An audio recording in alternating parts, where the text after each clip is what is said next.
Bonjour à toutes et à tous. Eh bien, aujourd'hui, je vous présente ces panneaux plans triangle octant. Dans une précédente vidéo, je vous avais présenté les Norma qui, sous une forme plus classique, développaient un petit peu le même concept mis en œuvre par Triangle à partir de 1985.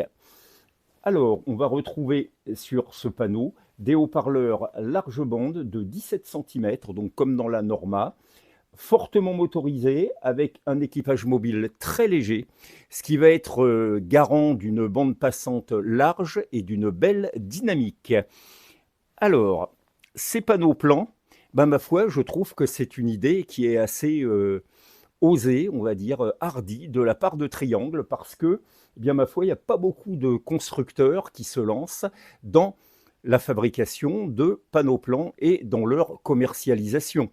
Alors aujourd'hui, on en voit passer quelques-uns, c'est en général dans le haut de gamme, ça vaut très très cher. Et moi, je salue cette initiative de Triangle, d'autant qu'on va dire que ce modèle Octant est assez sophistiqué. Je vais essayer de vous présenter quelques détails techniques. Alors de mémoire, il y avait également un autre modèle qui s'appelait les Austral, qui était plus imposant que celui-là, et j'aurai très certainement le plaisir de vous présenter également un prototype de panneau triangle que je possède et qui est légèrement différent de celui-là. Alors, eh bien, commençons un petit peu par quelques mesures. Le panneau fait 1,50 m de haut à peu près, une petite quarantaine de large, et en épaisseur, par contre, eh bien, ma foi, on a, sans les caches, on a une épaisseur d'à peu près 7 cm, c'est-à-dire que la structure du panneau est extrêmement massive, et au niveau des haut-parleurs, eh bien, l'épaisseur totale atteint 7 cm. Alors après, les caches, eux aussi rajoutent de l'épaisseur, au moins 40 mm par cache. Et on va voir que ça aura son utilité. Là, ici, vous voyez l'arrière du panneau avec la laine de verre, et justement, cette laine de verre, en conjonction avec les caches, va avoir pour effet de rallonger un petit peu le trajet de l'onde arrière du haut-parleur et, ma foi, d'abaisser quelque peu la fréquence du court-circuit acoustique, c'est-à-dire quand l'onde avant va rejoindre l'onde arrière, ce qui est le cas dans les panneaux. Dans les enceintes, ma foi, ce n'est pas le cas puisque le haut-parleur est enfermé. Alors, ce principe, on le verra, possède ses avantages, donc, mais aussi ses inconvénients, c'est-à-dire que d'ores et déjà, on peut s'attendre, surtout en plus avec la taille des transducteurs, à un grave, ma foi, peut-être quelque peu léger, mais on va y revenir. Regardez la très belle fabrication de ce panneau. Donc là, les arêtes sont en métacrylate. Là, ici, la boîte qui va embarquer le filtre. On observera la qualité de réalisation du câblage qui est en diamètre de 2,5. Ici, des borniers permettant la biamplification du panneau, et on va pouvoir utiliser des câbles d'assez forte section, ce qui sera le cas ici. Donc une très belle réalisation signée Triangle. Là, vous ne les voyez pas à cause du cadre. Des petits supports justement en forme de triangle métallique qui permettent au panneau d'avoir une assez bonne stabilité. Alors, question équipement, on va retrouver 3 larges bandes de 17 cm qui vont être dédiées au grave, un haut-parleur de 17 cm avec une ogive qui lui va être dédié au médium et coupé très haut, ici, un tweeter de marque Audax à dôme synthétique et qui va bien faire son travail de tweeter et même peut-être de super tweeter. Alors, dans une autre version, j'ai regardé l'autre jour un catalogue triangle de 1997, on trouvera les triangles octants EZX avec un tweeter triangle, donc c'est un dôme en titane associé à un petit pavillon. Et donc, les enceintes seront alors tout triangle. Ici, on conserve encore un tweeter de marque Audax, mais qui fait bien son travail car il est coupé très haut. Alors, question sensibilité, c'est pas mal puisque Triangle nous annonce 94 décibels 1 watt pour 1 mètre, le tout associé avec une puissance de 60 watts, ce qui va permettre de les associer, ma foi, avec un ampli de puissance modérée et d'obtenir un niveau sonore déjà assez conséquent. Alors maintenant, voyons un petit peu les avantages et les inconvénients d'un tel dispositif.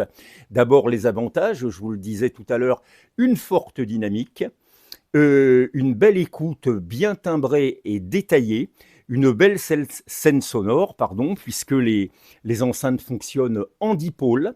Alors par contre, côté inconvénient, ben, comme on s'en doute, au niveau du grave, ça va être un petit peu léger et il va falloir faire attention au placement des panneaux, de par la restitution en dipôle, mais encore peut-être bien les placer dans la pièce pour, par exemple, tirer profit du mur arrière ou d'un angle, ce qu'on pourrait appeler un avantage mécanique, pour accroître un petit peu le niveau du grave. Alors, Triangle annonçait 50 Hz à moins 3 dB, oui, je ne sais pas dans quelles conditions, mais bon, reconnaissons-le, le grave est très propre, mais ça ne descend pas très bas, c'est un peu light.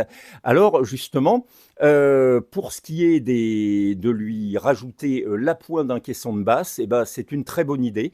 D'ailleurs, ceux-là sont associés un caisson de basse, et Triangle, par exemple, sortait à la même époque un caisson de basse fort intéressant qui matchait très bien avec ses panneaux, même s'il n'était pas dédié pour eux, évidemment. C'était le SAT3, qui embarquait justement deux 17 cm, et donc qui conservait la belle dynamique du panneau. Alors c'était pas du tout un caisson de basse ou un subwoofer avec un haut-parleur de gros diamètre, membrane très lourde, un petit peu comme un sub de voiture, pas du tout. C'était un grave beaucoup plus détouré et beaucoup plus alerte. Alors ma foi, eh bien là, lorsqu'on ajoute un caisson de basse et qu'on arrive à bien le placer et qu'il matche bien avec le panneau, eh bien je dirais que pour un budget très très très raisonnable, on a vraiment accès à une restitution de très très grande qualité.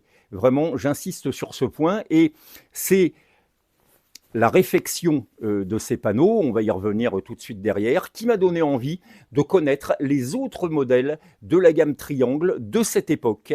Et donc, ça me permettra de vous en présenter quelques-uns parce que j'en ai compilé, accumulé les années qui ont suivi la réfection des panneaux.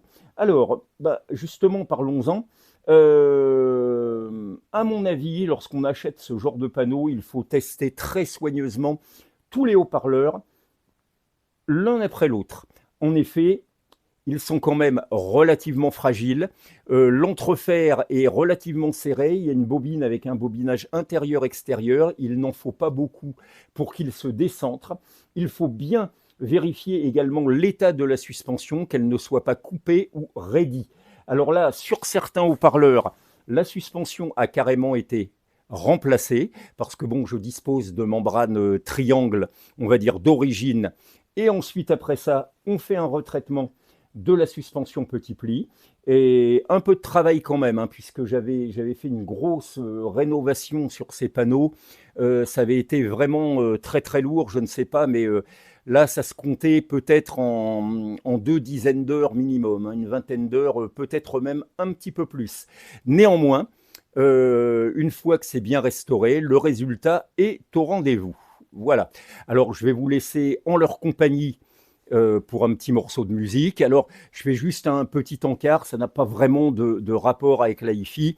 Comme vous le savez, eh bien, ma foi, il fait très chaud en ce moment, et je vois que dans les médias, chacun essaye d'amener sa petite recette pour essayer d'atténuer un petit peu la chaleur et les désagréments qui s'en suivent. Alors l'autre jour, je regardais, je ne sais plus quelle émission, ou peut-être j'avais vu ça sur YouTube, où un journaliste conseillait de tartiner les carreaux avec du blanc de meudon, c'est-à-dire de la craie, et paraît-il que ça permettait de réduire la température dans une pièce. Voilà, en effet, le blanc, ça va réfléchir les rayons du soleil. Voilà. Alors, moi, j'ai réfléchi un petit peu, j'ai cherché d'autres moyens, et il m'est revenu en tête l'extrait d'une émission, Les Grosses Têtes sur RMC, vous devez connaître, c'était en 2022, et Willy Schraen, le fleuriste obèse, président de la Fédération française des chasseurs, avait affirmé que la canicule était en fait une manipulation de la NUPES avec la complicité des météorologistes.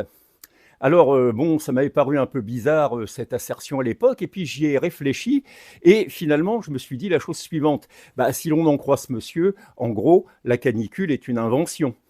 Donc, peut-être que la canicule n'existe pas.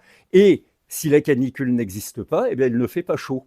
Donc, en fait, mon petit truc sera de penser juste que la canicule n'existe pas et qu'il ne fait pas chaud. Et vous verrez, vous aurez tout de suite beaucoup moins chaud. Et d'ailleurs, je vous le prouve ici, ça marche. Alors, justement, je m'en vais vous laisser parce que ça commence à pincer. Sur ces fortes paroles, bonjour chez vous.